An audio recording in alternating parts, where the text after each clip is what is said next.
And we're going to be doing a short little series just for this month, most likely, as we begin a new year. And I've called this series Transformed. Transformed. And the idea is transformation. And I hope that as you're looking ahead to a new year, that you're looking forward to change. You're looking forward to transformation, to being transformed yourself in different areas of your life. I'm sure we're all looking forward to transformation in our families, in our homes. We want to see change happening. I'm certainly looking forward to transformation in our church. I hope you are too.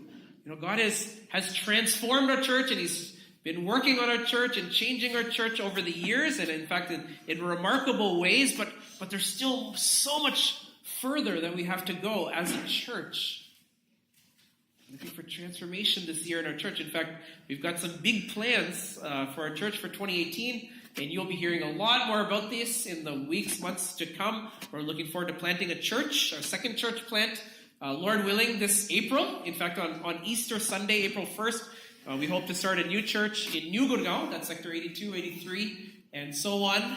We're looking forward to, hopefully, this year, by God's grace, buying that 2 acres of land and finishing, at least the land portion of the Building Hope project that we've been working on for all these years. Hope this is the year that God gives us the opportunity to buy that second piece of land in Gurgaon. Again, you'll be hearing more about that in the next few weeks.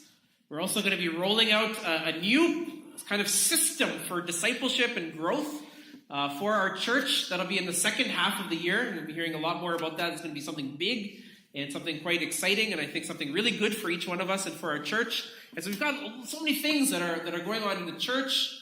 We want to see transformation happening in our church, and ultimately, of course, we want to see transformation happening in our city and in our country and in our world.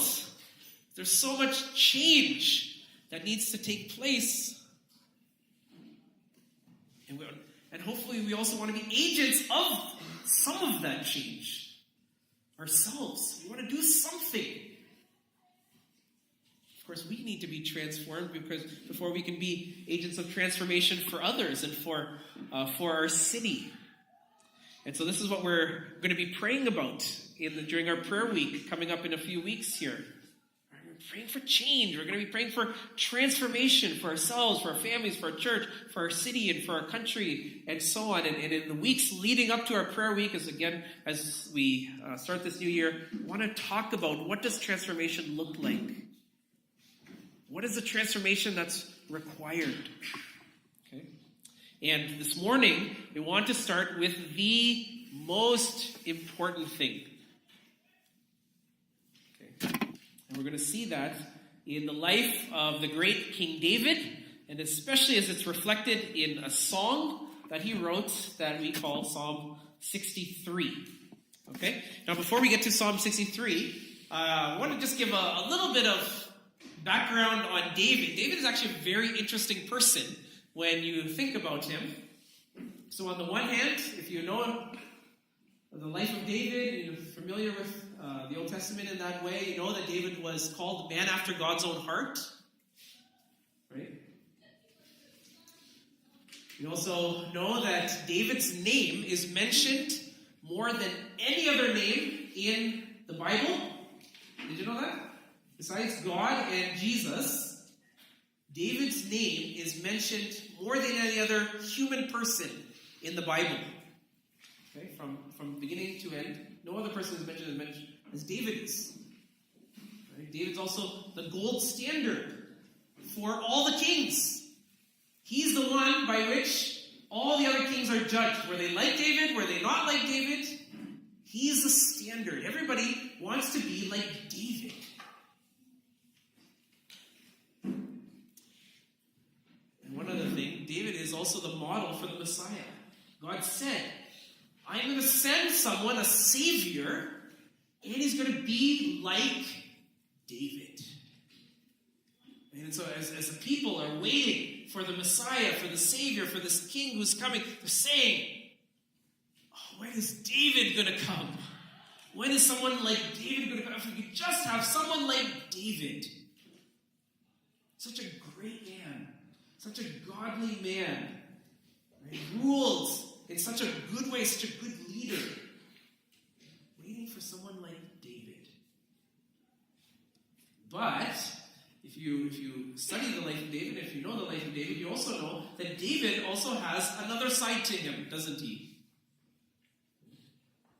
There's another aspect of David's life. Sometimes we don't talk about it too much. Right? But David was also an adulterer. Right?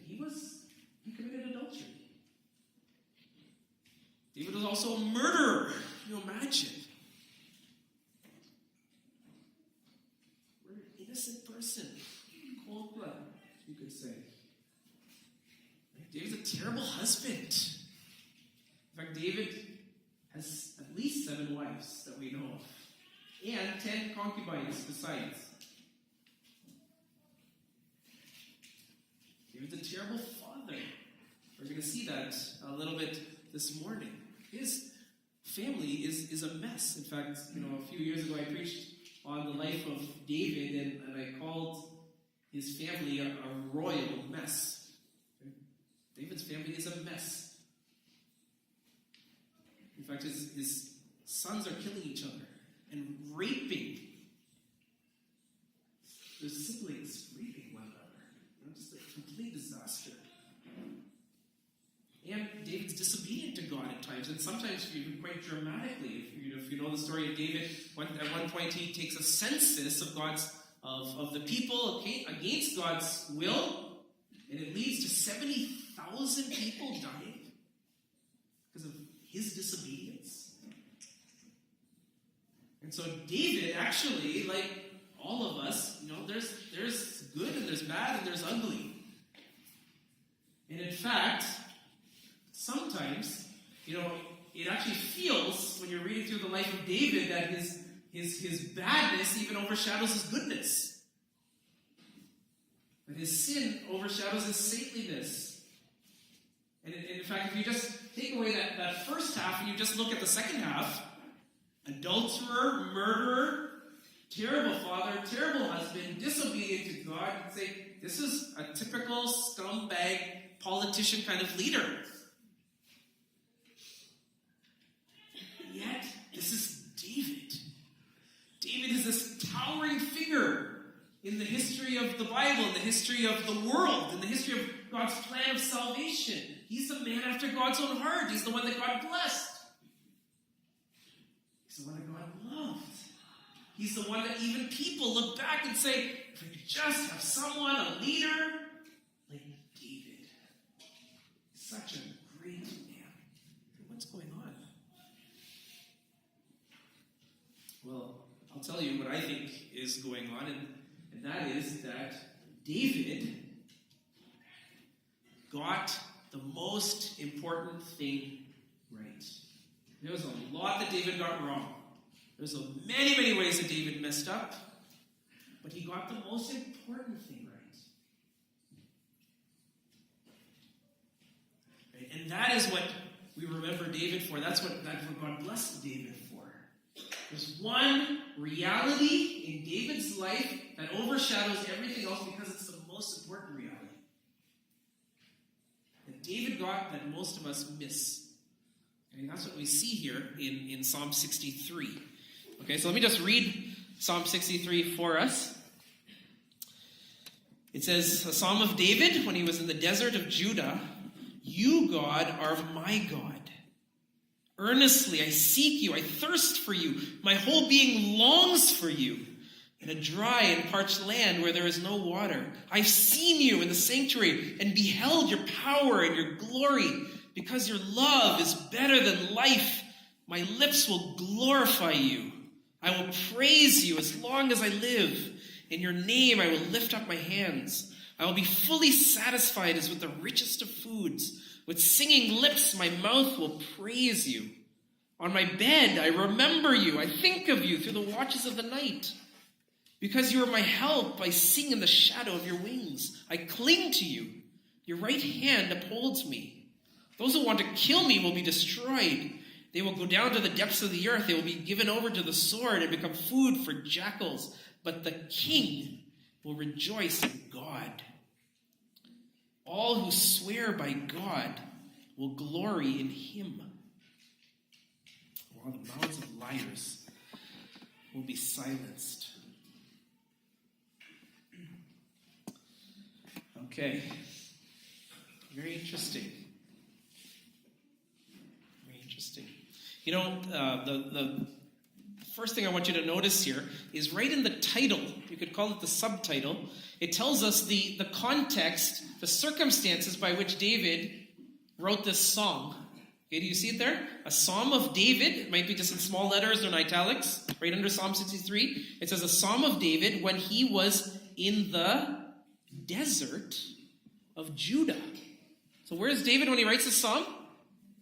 He's in the desert.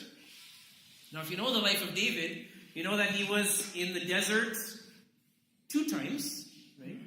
At least. 2 times that he was living in the wilderness. Both times was when he was being hunted down. He was being chased. Somebody wanted to kill him. He had to flee.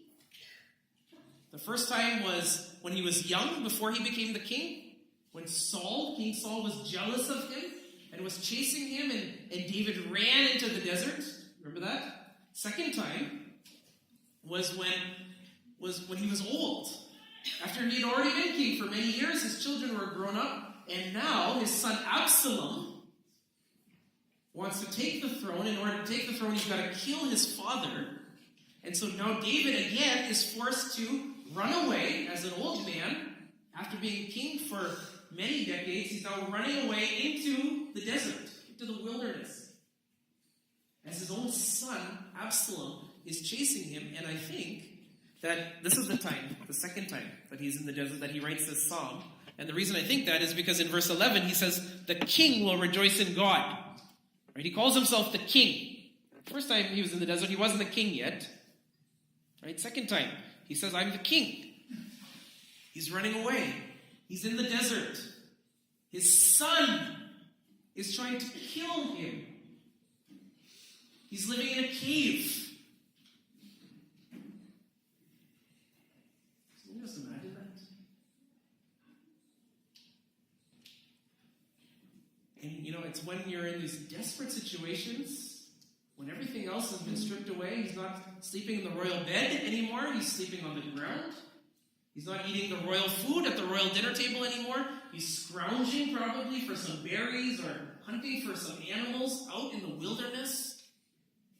And it's at these desperate times, when everything else is stripped away, that you really get to know a person, don't you? You really get to know what they're interested in, and what they're passionate about, and what's important to them. And David is writing this psalm, this poem, maybe in a cave in the desert as he's being hunted down by his own son. And what is he writing about? What is he writing about? He's writing about God. David loves God. Again, David's not a perfect person. He's got plenty of sins, flaws, weaknesses, everything else. It's like every one of us. David got the most important thing right. He loved God. David is crazy about God. Right? Jesus said, what's the first commandment? The most important commandment? Love the Lord your God with all of your heart and all of your soul and all of your mind and all of your strength. And this is David. He loves God. Despite all of his other sins and all of his other weaknesses, he's got the most important thing down. He actually loves God. Jesus said also, seek first his kingdom, his righteousness. All these things will be added to you. This is what David's doing. He puts first things first. Seek first his kingdom, his righteousness. All these other things will be added. That's so easy. Right? You concentrate seeking God. Right? That's what David does. And that's what makes David so great. First things first. And by the way, when you put first things first, the second and third and fourth things, they don't suffer. They're not hindered. They're actually enhanced. And they're actually improved when first things are first. And God tells us, you got to put this first. And that's what we see in the life of David. And this is what we want to talk about as we're beginning this new year. Right? This is the most important thing. Even if other things slide, right? If we get this down, if we love God, if we put God first, right? This is how greatness is defined. This is how a great year is defined. So, 4 things in this psalm, right, that are kind of a test. They're an example for us in the life of David, but they're also kind of a challenge for us. They're a test for us. Okay, do we really love God? Do we even really know God? Okay? So, let's see. First thing, number 1, David called God my God. My God. Do you see that? The very first line in verse 1, you, God, are my God. You are my God. What does it mean when a person uses that word my when they're talking about something? Afterwards, if if I'm standing there by the door and talking to someone and you're on your way out and you overhear me saying, my Carissa, my kid, my Akshay. Right? Even if you don't know me, you don't know my family, you say, okay, he's talking about some people, and obviously he's got a very close relationship with these people. It must be his wife or his child or his brother or his sister, something, right? Just talk about it in those words. That's how David talks about God. You're my God. Right? You're not just God if you're up there, can you hear me? I hope you're listening. No. This is God, you're mine. Right? There's this possessiveness about it. There's this pride about it. In fact, I was thinking about last month I saw my 6-year-old daughter's ballet performance. And she's up there on the stage with I don't know how many other little girls. And in the hour and a half performance, she's only up there for 5 minutes. But I'm there saying, that's my daughter. And isn't she the best dancer? And isn't she the prettiest also, by the way? That's mine. She's mine. That's my Kiki. And same thing in the school programs. Hi, Kiki. You're one of hundreds of kids, but I see you, and that's me. That's you. That's mine. That's how he feels. This is how David feels about God. You're my God. There's this possessiveness, there's this pride, and mostly there's this intimacy, this closeness. It's my God. And so, first test for us is, do we talk about God like that? Do we think about God like that? When we think about God, what is our view of God? What is our relationship with God? We have such a close, intimate, personal relationship with God. And of course, this is so important because so many of us have been coming to church for years, and we know the Bible, we've done the Bible reading plans, and we've said our prayers, and we give our offerings, and we're nice people, we're genuinely good people, and we're trying our best, and but the question is not, are you a Christian? The question is not, do you come to church? The question is not, do you know the answers to the Bible questions? The question is, do we really know God? Do we really have an actual relationship with an actual God who actually exists?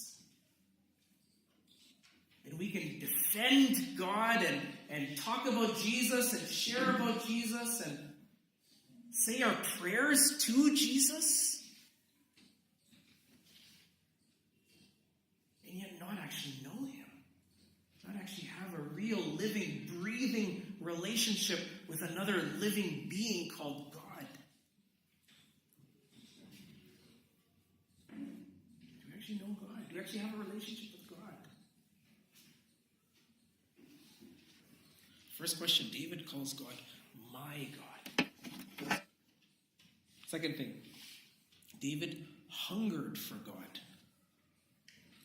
Did you see that? Again, verse 1, oh God, you God are my God.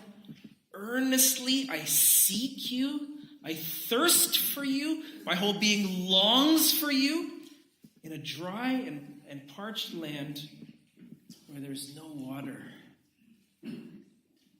David's in the cave. He's in the desert. He's running from his own son who wants to kill him. He says, earnestly, I seek you, God. I long for you. I thirst. It's like every cell in his body is thirsting for God. You know, and something very interesting here. We've just been talking this whole time about how close David is to God and how much he loves God. Well, if he's so close to God and if he knows God so well, then why is he hungering for God? Why is he seeking God?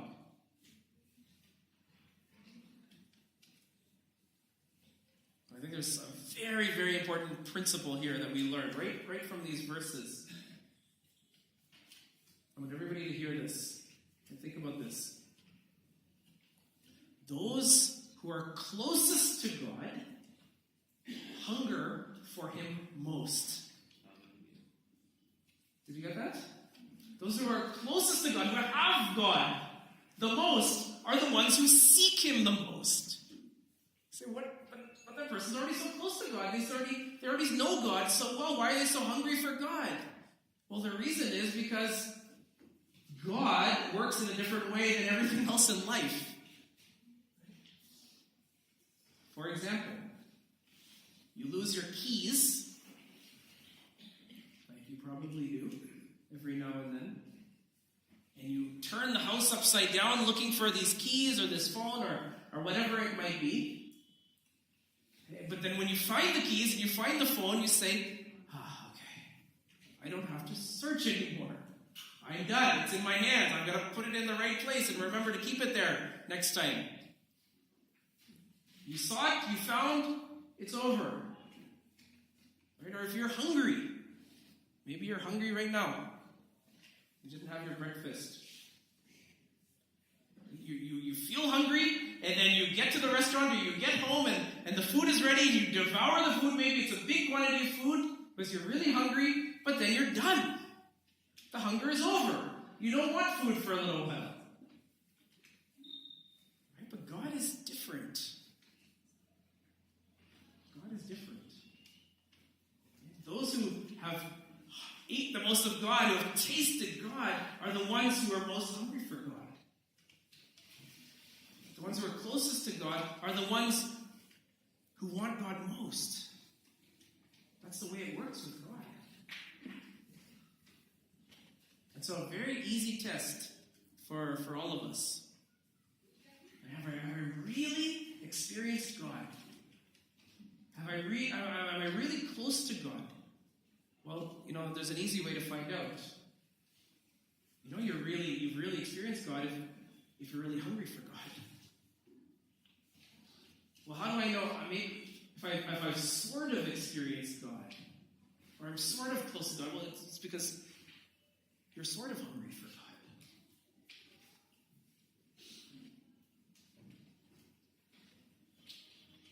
And how would I know if I've never really known God or experienced God? Well, you're not hungry for Him. Those who have experienced Him, those who are close to Him, are the ones that are most hungry for Him. Those who are sort of experienced God are sort of hungry for Him. Those who haven't experienced God at all, not hungry for Him at all. That's the way it works with God. And so again, a good question for us to ask this morning, for me to ask myself, am I really hungry Is there a longing for God that I can perceive in my heart? We say like David here in verse 2, I've seen you in the sanctuary. I've beheld your power and your glory. I've tasted a little bit, but I want more.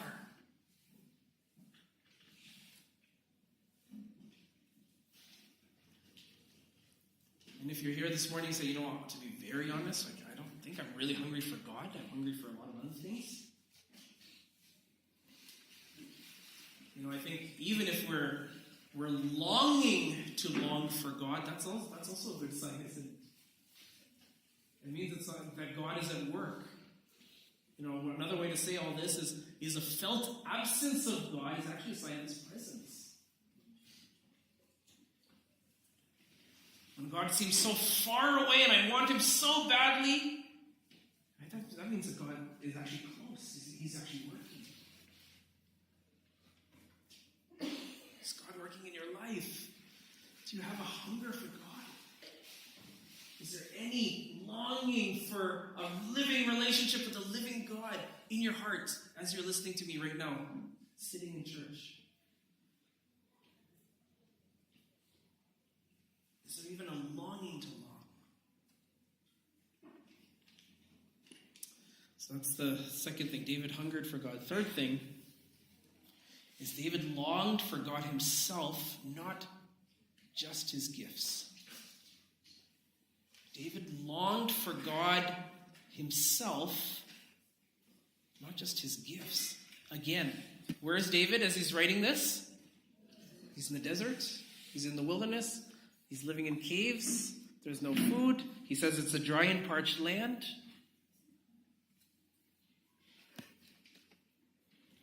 And what is David longing for?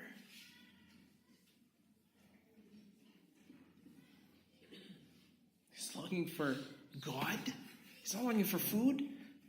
He's not thinking back to that nice buffet table that I used to eat at, or that comfy bed that I used to sleep on. He's longing for God.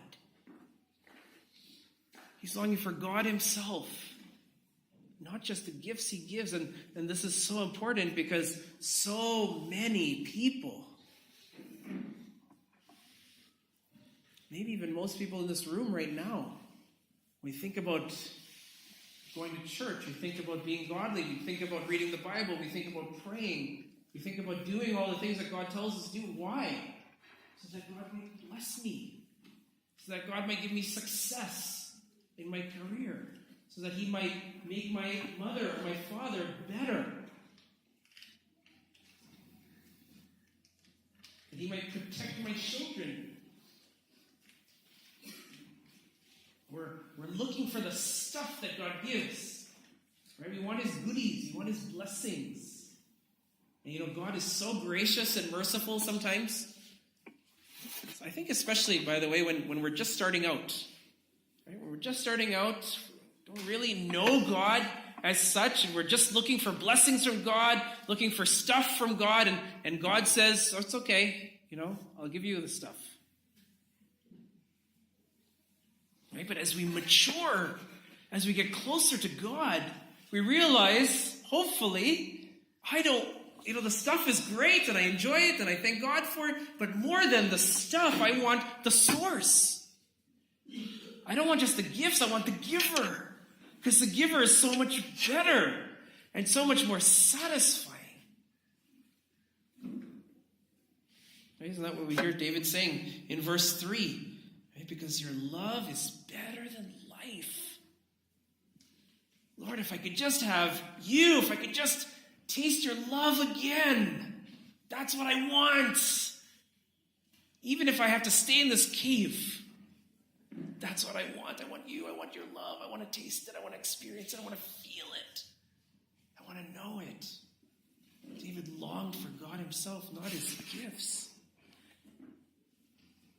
You know, a story is told, and I like this story. I might have shared it before, but I'll share it again. There was once a king, not King David, but some king. Okay? He's a great king, very wealthy, powerful, wise king. Okay? And one day, a very, very poor farmer comes into his court. And the very, very poor farmer, he takes out of his pocket a carrot. And he says to the king, "Oh, great king, I want you to have this carrot." And then the people start laughing. Saying, this is the best carrot that grew in my farm, in my fields this season, this harvest, and I wanted you to have the biggest and best one, and so I'm giving it to you as a gift. And the king takes the carrots, and he thanks the farmer for it, and then he says, "For a gift like this, I'm going to give you several acres of the best land in the whole kingdom."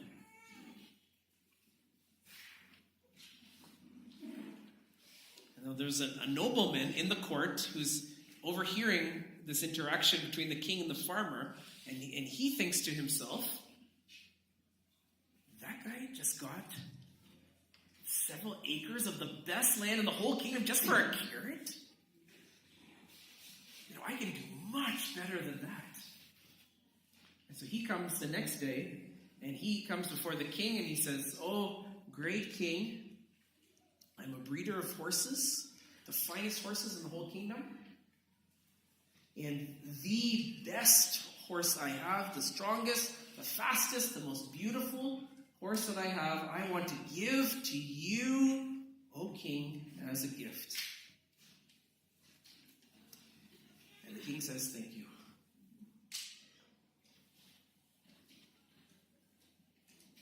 And the nobleman's waiting, and there's awkward silence.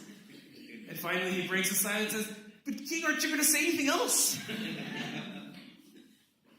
So the king says, "What?" He said, but yesterday I saw with my own eyes the poor farmer came and gave you a carrot. And for a carrot, you gave him several acres of the best land in the whole kingdom. I've given you a horse, the finest horse, maybe in the whole land." The king looked at him and said, "Listen, the farmer gave me the carrot. You gave yourself the horse." Did you get it? Isn't that so often what we're doing with God? Say, "Yes, God, I'll read my Bible. Yes, I'll pray. I'll come to church. Okay, that's what is required. Yes, I'll give my offering. Yeah, I guess I can volunteer for this. But God, I really, this and this and this and this." That's not how David is seeing things. It's like, "God, I want you. I'm thirsty for you. I'm hungry for you. I'm longing for you."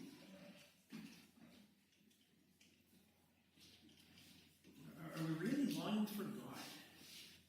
Or do we just want the goodies that he gives? Is God for us just the genie on the bottle? We rub, make 3 wishes. Actually, we want God. Well, there's at least 2 ways we can actually evaluate ourselves. And one is by examining our prayers. Right? This psalm is a prayer, isn't it? In fact, it's a desperate prayer by a desperate man in a desperate situation. Okay? What do we pray for? So often our prayers are shopping lists, basically, aren't they? This and this and this and this and this and that would be great. Right? Just like putting in our order. What do we pray about? What do we ask for in our prayers? David's asking for one thing, to be with God, to know God. Second test, I think, is even more practical. It's given here in verse 6. David says, "On my bed, I remember you. I think of you through the watches of the night." And I've come to think of this as the lying in bed test. What do you think about when you're lying in bed? light is off. The phone is on the desk. The laptop has been shut. The light is gone. The TV is off. And, you're just lying in bed. You haven't gotten to sleep yet. Or maybe you've woken up in the middle of the night. You're suddenly awake. What do you think about? Right? David says, on my bed, I remember you. I think of you through the watches of the night. Very interesting. What do most of us think about? We think about this problem, this concern, this worry, right? Or this big plan that I have, right? And how am I going to get there? And I need to do this, and I need to do that. And what do you think about when you're lying in bed? Try it. It's tonight. Just when you're going to sleep, or you wake up in the middle of the night, what comes to your mind? David's thinking about God. And there's one more, last one. David enjoyed a happy life because of God. Now again, this is very interesting, especially in how it contrasts with the previous point. Right? Going to God to get stuff from God, right? That's what we call prosperity gospel. Right? That's bad. That's wrong. Right? I'm just using God like that nobleman who gave the king the horse. Right? I just want stuff from God. Right? And that's a false teaching that's so common, sadly. You just believe in Jesus and you'll get healthy and you'll be wealthy and you'll be successful and you'll be prosperous and you'll get the job and your family member will get better and this and that. And hopefully that God will do that. But God doesn't promise to always do that. Right? If we just do everything right, then we'll be wealthy and wise and prosperous. Just ask David, the man after God's own heart. Right? He's wandering around in a cave and his son is trying to kill him. I don't believe in the prosperity gospel, but there is something that I found very helpful that I heard about a few years ago. Somebody's called it not prosperity gospel, but gospel prosperity. Not prosperity gospel, gospel prosperity. What is gospel prosperity? Well, prosperity gospel basically makes a God out of stuff that I want from God.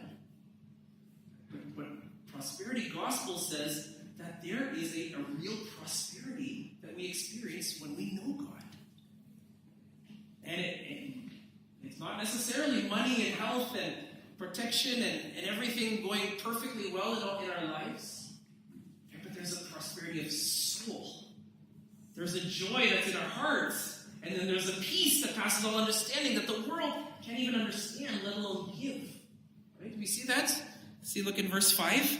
I'll be fully satisfied as with the richest of foods. With singing lips, my mouth will praise you. David is running for his life in a cave, and he says, I'll be fully satisfied with the richest of foods. David is in the cave feasting inside. Right? He doesn't have to be in the palace, at the palace dinner table with food prepared by the finest chefs in the country to be feasting.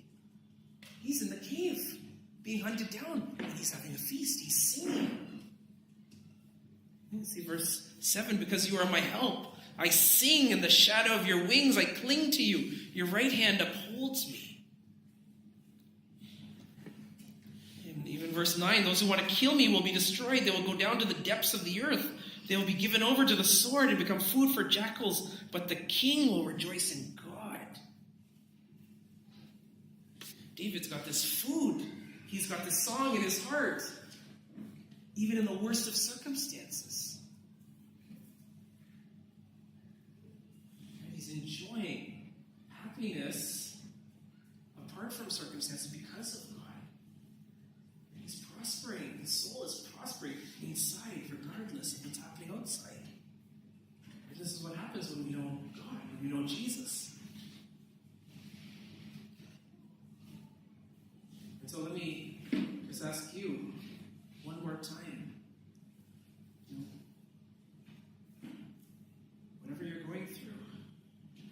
you're saying this morning, 2018 is not starting off in a good way.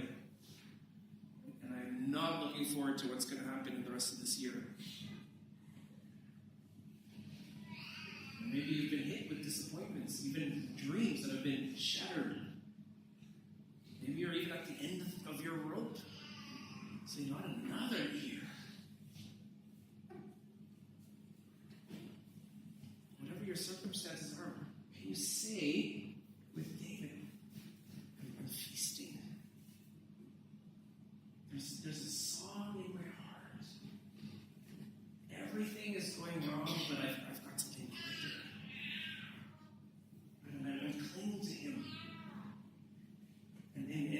And God is mine, and I'm his. And I've got something that the world can never take away, whatever happens. Can you say that? Are you saying that? Is that just the expression of your heart, despite the difficulties that you're in?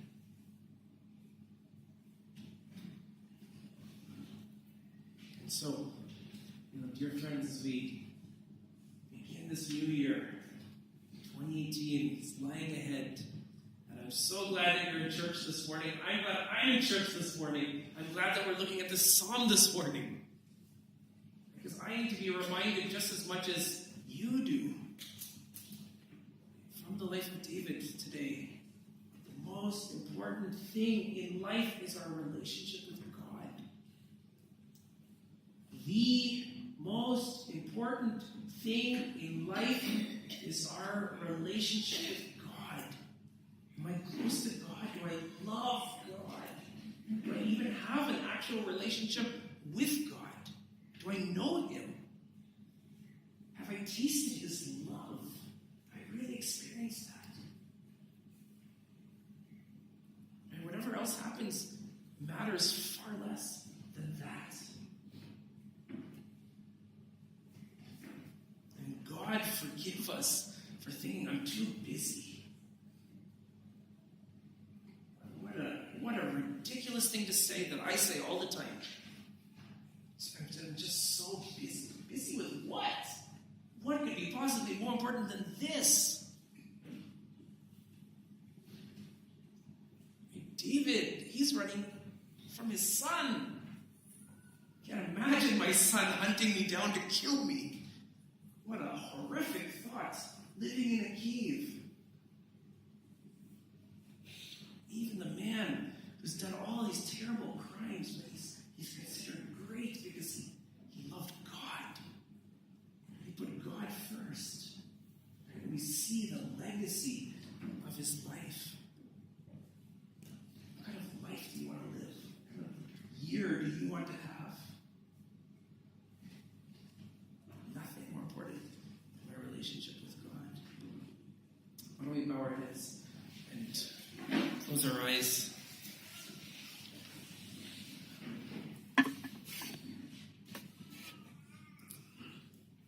It's the first Sunday of the year. God is here in this hall right now. He's holding out his hand.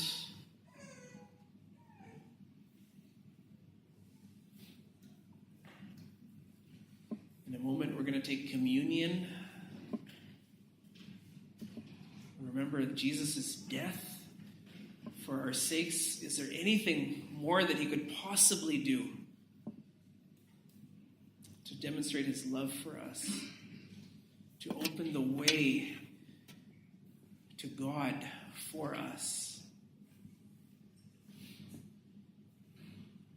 How can we be too busy? How can we be too distracted? How can we be consumed and running around for everything else except for this?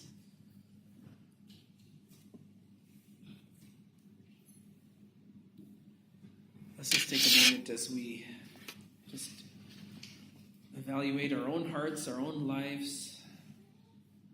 Do we really love God?